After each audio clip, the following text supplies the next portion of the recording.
పొగలు తప్పితే రాత్రి ఉందండి మనకి. పొగలే కదా జీవితం అంతా.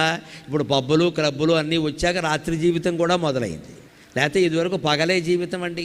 రాత్రి అప్పుడుండి మన విద్వాన్ విశ్వం గారిని ఒక ఆయన కవిత రాస్తాడు.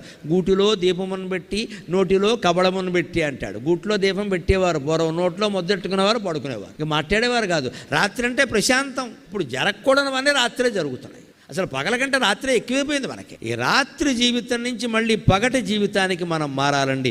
దివాకరహ అంటే అర్థం అది. రాత్రి అయింది అంటే పడకే అంతే. 8 గంటల పడక ప్రతి మనిషికి అవసరం అండి. ఇవాళ యువతరం గమనించాలి, పడుకోవట్లేదు వీళ్ళు ఎవరు. 1 గంటకు పడుకుంటారు. అలాగనే 8 గంటల పడుకుని 9ంటికి లేస్తాడు. 2 దరిద్రపు లక్షణాలే. 10ంటికి పడుకోవాలి, 5ంటికి లేవాలి. పోనీ 11 అయింది 6ంటికి లే. అదేమిటి 1 గంటకు పడుకోవడం ఏంటి? పోనీ పని ఏదన్నా అత్యవసరం ఉంటే వేరండి.